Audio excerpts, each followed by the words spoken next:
সুপ্রভাত বন্ধুরা, আজ 1 অক্টোবর বুধবার। আজকের সকালের বিশেষ বিশেষ খবরগুলি হলো: বিহারে শেষ হলো ভোটার তালিকার বিশেষ নিবিড় সমীক্ষা অথবা এসআইআর। মঙ্গলবার চূড়ান্ত ভোটার তালিকাও প্রকাশ করে দিল নির্বাচন কমিশন। বিহারে এসআইআর শুরু করার পর থেকেই তা নিয়ে নানা বিতর্ক হয়েছে, মামলাও হয়েছে সুপ্রিম কোর্টে।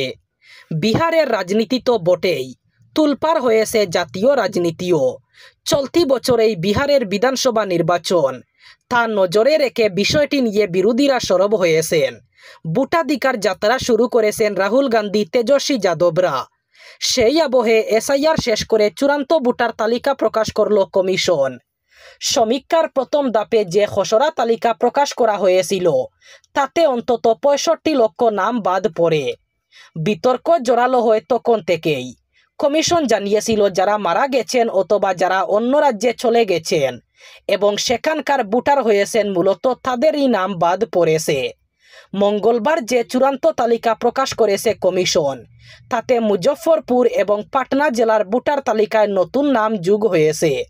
মুজফ্ফরপুরে বেড়েছে 88,108 ভোটার।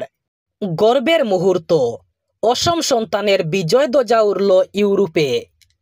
বিশ্বমানের পবিত্র কুরআন তেলাওয়াত প্রতিযোগিতায় তৃতীয় স্থান দখল করে ভারতীয় হাফিজ কারি মঞ্জুর আহমেদের বিশ্বজয়। বিশ্বজয়ী হাফিজ কারি মঞ্জুরকে ঘিরে আনন্দমুখর শ্রীভূমি করিমগঞ্জ জেলার কালীগঞ্জের হাক্কান্দি।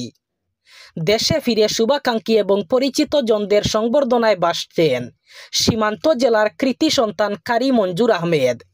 30 বছরের ইতিহাসে প্রথমবার তৃতীয় স্থানে কোনো ভারতীয়। ধর্মীয় শিক্ষায় বিশ্বের মধ্যে কোনো অংশে পিছিয়ে নেই ভারত। বিশ্ব আসরে আবার প্রমাণ করে দিলেন কালীগঞ্জের কৃতি সন্তান হাফিজ কারি মঞ্জুর আহমেদ। এসে গেল নতুন আইন। আজ অর্থাৎ 1 অক্টোবর থেকে সম্পূর্ণরূপে বন্ধ হবে অনলাইন গেম। এবার থেকে অনলাইন গেম খেলতে ধরা পড়লেই 2 বছর পর্যন্ত জেল এবং 1 কোটি টাকা পর্যন্ত জরিমানা করা হবে।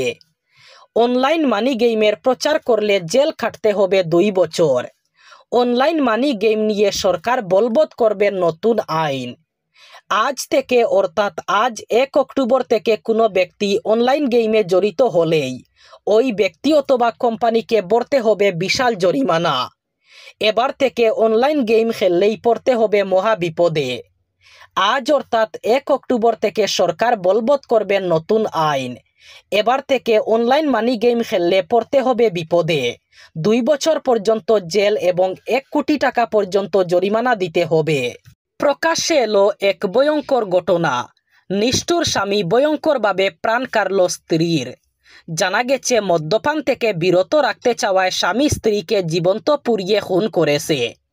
এই মর্মান্তিক এবং ভয়ঙ্কর ঘটনা ঘটেছে গৌহাটির দক্ষিণগাঁও এলাকায়। ঘটনার বিবরণ অনুযায়ী সোমবার রাতে দক্ষিণগাঁওয়ের বাসিন্দা কুন্দন হরি তার স্ত্রী অনুরাধা দেবীর মধ্যে সংঘর্ষ বাধে। সেই ঝগড়ার পরিণতিতে রাত প্রায় 1টার দিকে স্বামী ছুরি দিয়ে স্ত্রীর উপর একাধিকবার আঘাত করে। শুধু তাই নয়, গ্যাস সিলিন্ডারের পাইপ খুলে স্ত্রীর শরীরে আগুন ধরিয়ে দেয়।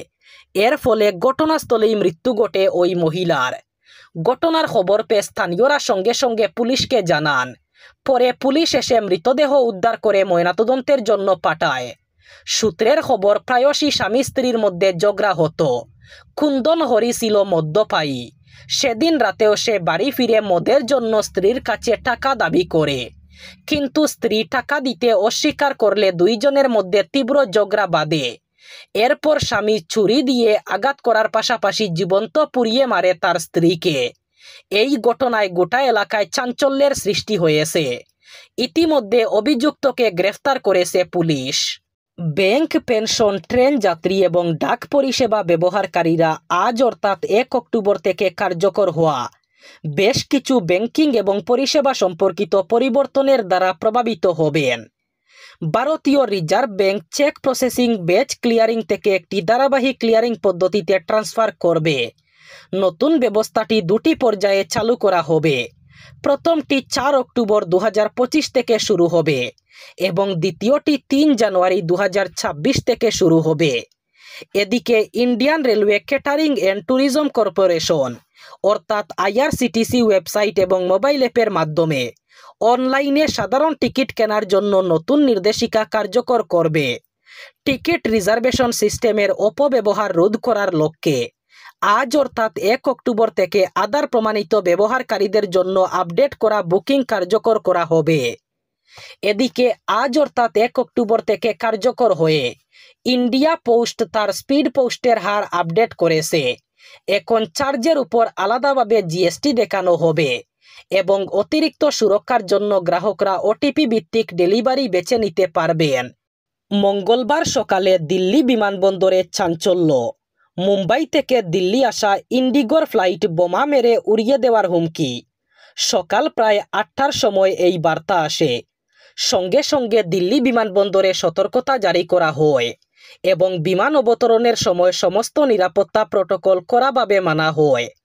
প্রায় 200 জন যাত্রী নিয়ে আসা এই ফ্লাইটে শেষ পর্যন্ত কোনো সন্দেহজনক বস্তু মিলেনি। হুমকি পাওয়ার পরই বিমানবন্দরে ফুল এমার্জেন্সি ঘোষণা করা হয়। বিমানবন্দর কর্তৃপক্ষ এবং নিরাপত্তা সংস্থাগুলি প্রয়োজনীয় সব ব্যবস্থা গ্রহণ করে। অবতরণের পর যাত্রীদের নামিয়ে বিমান এবং তাদের লাগেজের তল্লাশি চালানো হয়। এই সময় বিমানবন্দরে নিরাপত্তা আরও জোরদার করা হয়। প্রাথমিক তদন্তে জানা যায় হুমকিটি ছিল নন স্পেসিফিক, অর্থাৎ কোনো নির্দিষ্ট বিপদের ইঙ্গিত পাওয়া যায়নি। তবুও সতর্কতার খাতিরে নিরাপত্তা সংস্থাগুলি পূর্ণ প্রটোকল অনুসরণ করে। ইন্ডিগোর মুখপাত্র জানিয়েছেন, মুম্বাই থেকে দিল্লি আসা ইন্ডিগো ফ্লাইটে নিরাপত্তা হুমকির খবর পাওয়া গিয়েছিল। প্রতিষ্ঠিত প্রটোকল মেনে তারা অবিলম্বে সংশ্লিষ্ট কর্তৃপক্ষকে জানান এবং প্রয়োজনীয় তল্লাশিতে সম্পূর্ণ সহযোগিতা করেন। পর্যটকদের জন্য এসে গেল সুখবর। রেলপথের মাধ্যমে জুড়তে চলেছে ভারত এবং ভুটান। প্রতিবেশী দেশের সঙ্গে নতুন রেল প্রকল্পের ঘোষণা করেছে কেন্দ্র সরকার। এরই মধ্যে একটি রেল প্রকল্প রয়েছে আমাদের রাজ্যে। ভারতের বিদেশ সচিব বিক্রম মিশ্রি জানিয়েছেন, ভারত এবং ভুটানের মধ্যে মোট 89 কিলোমিটার দীর্ঘ রেললাইন প্রকল্পের কাজ খুব শীঘ্রই শুরু হবে। রেল মন্ত্রক সূত্রে জানা গেছে, দুটি রেল প্রকল্পের জন্য খরচ হবে প্রায় 4033 কোটি টাকা।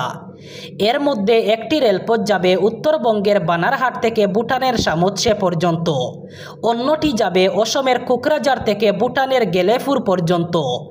বানারহাট থেকে সামোৎসে রেলপথে থাকবে 2টি স্টেশন। ওই পথে থাকবে একটি বড় উড়ালপুল। এছাড়াও 24টি ছোট উড়ালপুল এবং 37টি ভূগর্ভস্থ পথ। অন্যদিকে 6টি স্টেশন থাকবে কোকরাঝার এবং গেলেফুর মধ্যে। ওই রেলপথে তৈরি করা হবে 2টি উঁচু সেতু, 29টি বড় সেতু, 65টি ছোট সেতু এবং একটি উড়ালপুল। এছাড়া ওই পথে থাকবে 2টি গুদামঘর। এই ছিল আজকের সকালের গুরুত্বপূর্ণ খবরগুলি। ভিডিওটি অবশ্যই লাইক করবেন এবং চ্যানেলটি সাবস্ক্রাইব করবেন।